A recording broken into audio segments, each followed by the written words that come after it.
Good morning and welcome to this session.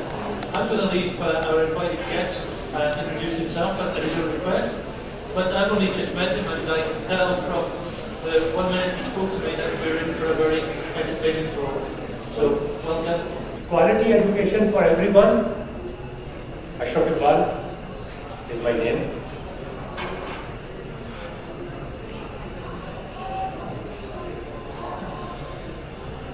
There is no other option for Pakistan. The other option is violence and terrorism. We cannot provide quality education to all our people, young or small. We are forced towards terrorism. And then such issues become important. For example, a scientist came to me and asked me, he needs my help. I won't disclose the name of his or the religion of him. He said, if you can help me find out the exact date of the death of his prophet, then all problems will be solved. I said, I don't have time for this concept. So there is no choice. Look here. There were times when the wealth of the world lied in India. This is Europe and this is USA.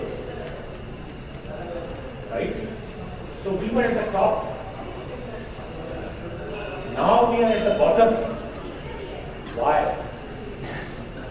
The reasons are very simple.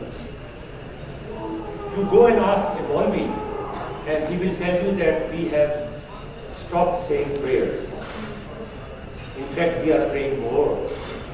We are fasting more. We have become more better Muslims. But we are going down and down.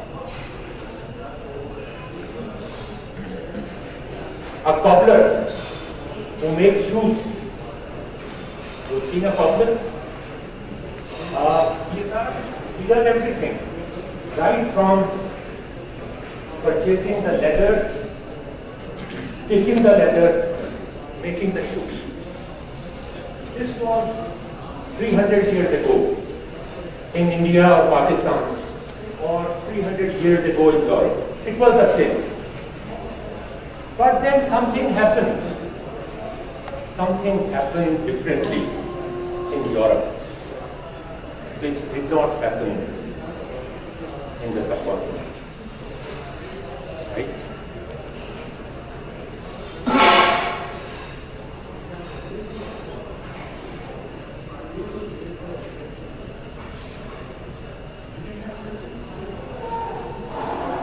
The cobbler is gone now. It's mass production and machines. If you still think you can survive as a cobbler, then you are sadly mistaken. This is the Ford model T car. He made this car available to everyone. A cheap car for everyone in the United States. How he was able to do that? A cheap car, healthy car for everyone.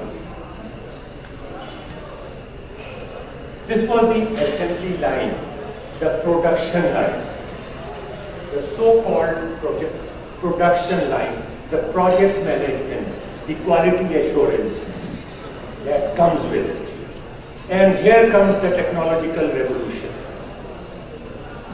In front of that, no Muslim empire can survive the Industrial Revolution and the Renaissance. Every Ford car, Model T car, came out after 3 minutes. See the efficiency of mechanized production. See the reduction in prices. See the improvement in quality, that was industrial revolution. What was the secret? The secret was at every stage of development, there was a quality control. They checked if the expected quality has been maintained before moving the pipeline further. A simple secret. A simple open secret. You have to make sure that the quality of this product is okay, and only then it goes here in the next stage of the pipeline. A very simple common sense problem. So the variation, there was always a variation, but acceptable variation. Okay? Acceptable variation. Six Sigma certification. After the Industrial Revolution and Six Sigma certification, the quality control has made the variation very small. If you compare this quality control in education, we are still living in the 16th century. The spread is as high as this, as high as this. And we don't care. So what? Simply don't care. Why an industrialist cares about his production line? He's an industrialist. We are teachers, we are professors, educationists. We have care about it. Do we have a problem? We don't consider it as a problem. We say it's all right. If the variation is too high, all right, okay, why not? Some people have small minds, some people have big minds. So let them drop after high school and then college and after universities. But the Ford Motor Tea Company cannot survive without it. We can survive and continue this nonsense, not only in Pakistan, but in the United States and Europe. How many children of Pakistan get doing their metric examination? And from here to college, how many drops down? And they drop down. Had it been a Model T factory, those dropouts will be recycled, will be improved and again inserted in the pipeline. Here we have care about it. We expect this long jump from one school to another class, one school class to another school class, and then another jump, and then another jump. And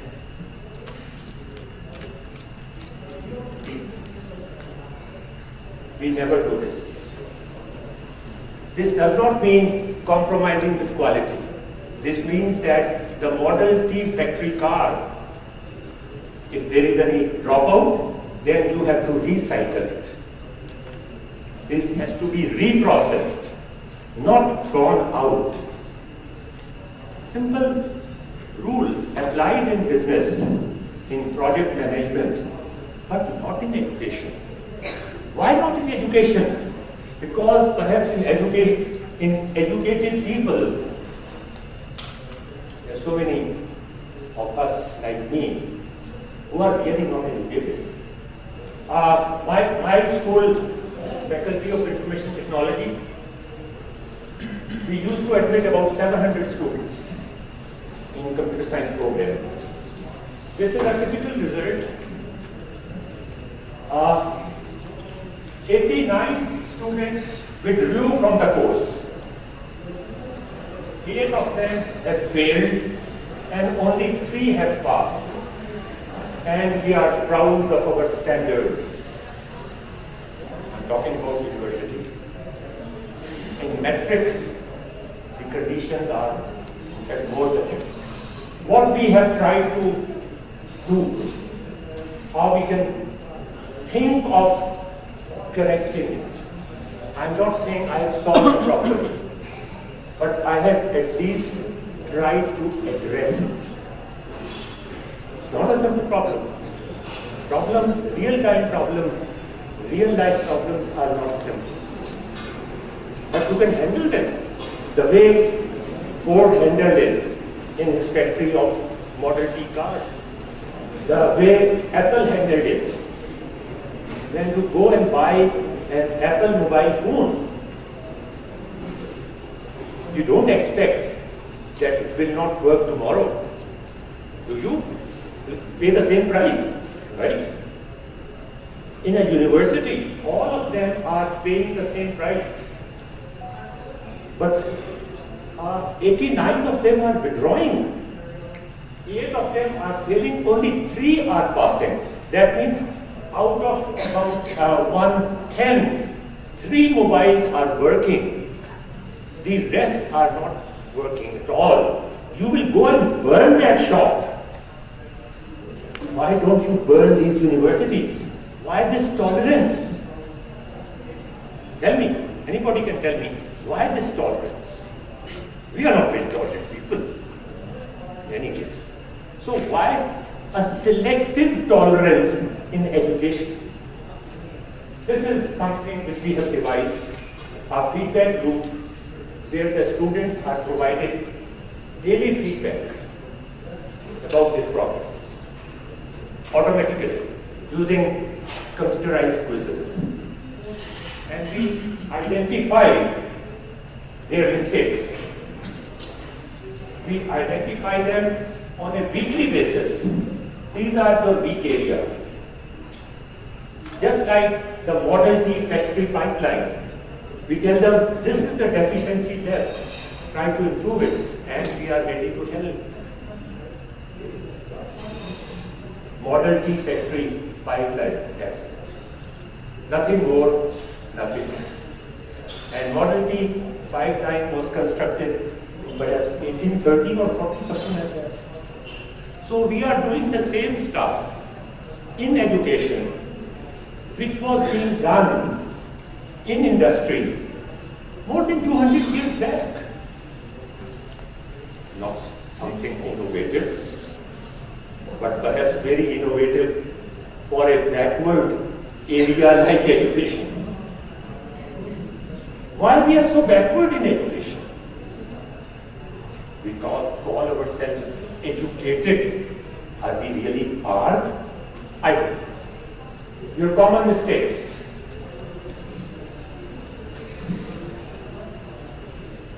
How can you improve? And this is all automated. No teacher has to do anything. Completely computerized. And a statistical analysis. This statistical analysis is made every week. See?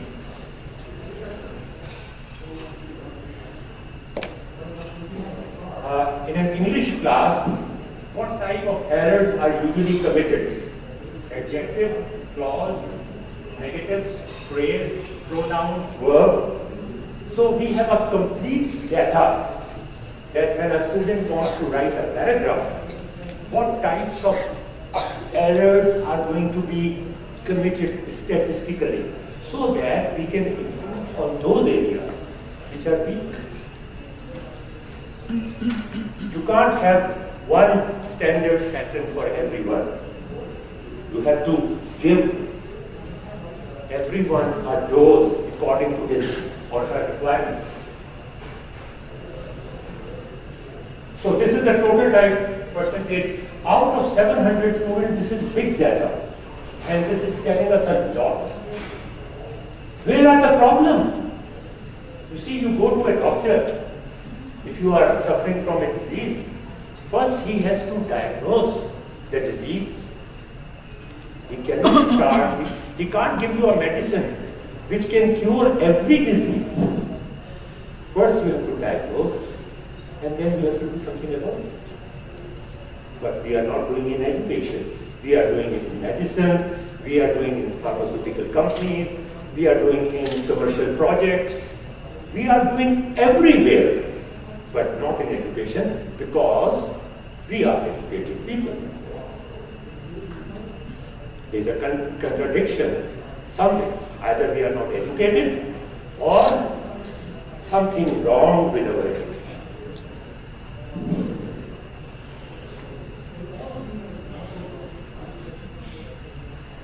All these are real data. And every time I go in the morning in my office, I look at these graphs and I call an explanation from an instructor why this statistical data is not showing any improvement. And that is why they hate me like this. Because for me, if a student is not doing well, it is the responsibility of the instructor. If the Model T car is not running well, you will not blame that Model T car. You will blame the project manager who made that pathetic car. But here we don't blame the instructor. We say this Model T car is just pathetic. It doesn't work. I don't know why it doesn't work. It just doesn't work. And you don't accept the apologies, right? But in education, you become very tolerant. Well, otherwise we are very intolerant people. And then we have student evaluation every week. Student evaluation of every instructor. Every instructor. This was pathetic. We gave him a warning after 1 week that try to improve your performance. He or she could not improve the performance. We changed the teacher within the semester. As simple as that. You can't deliver the product, you're out of the pipeline. I don't think Ford would have tolerated a worker who is always creating a problem in the pipeline. Otherwise, the factory would not be a success. We have 13 sections, all color-coded. First week evaluation, second week evaluation, third week evaluation. This is big data. And everything becomes so evident. It's not a subjective matter anymore. If we do this automated quizzing, then you see all students are converging. All of them are converging here. Initially they were going like this, but then converging. This is just like the Model T Ford factory pipe. In fact, these quizzes are being held, automatic quizzes, when the students are going home in the buses. So no time wasted. Once the students start getting feedback, the right feedback at the right time, their involvement and excitement increases. And now we can increase the rigor.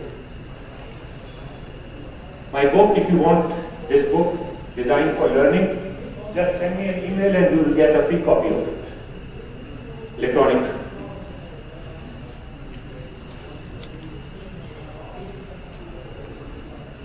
Any questions? Doctor, it was an excellent idea, but I would like to ask a question that all of your data analysis, how much are you sure that the feedback collected from the student is free from biasness? As on Dr. Andrew's own talk, he mentioned one of the fundamental problems. All right, very good question. Is that we cannot very good question. of how much Exactly. it is. Okay. What we do is, if 5 teachers are teaching 13 sections, all of them make a quiz bank on the basis of last week's learning outcomes. 50 questions, perhaps. Out of these 50 questions, the computer picks up at random 5 questions and the quiz is conducted automatically. So it's 100% quality control. Nobody knows which question is going to come in which section. But that is not a feedback. I was wondering if your system consists of a feedback from the part of the students, Right. so they can tell you and they share the problems of the performance of the teacher. Exactly. And how can that data be bias free? Like if an instructor is in our class, he can just tell us that you have to give me a good feedback. And some of the students, as you mentioned, that we are educated, but we might not be educated. Well, I was talking about professors, I was not talking about students. Students do not lie, I'm sorry to say. So don't say that, don't trust the students. I don't trust professors, but I trust my students. It's a bitter lesson that I have learned in 45 years.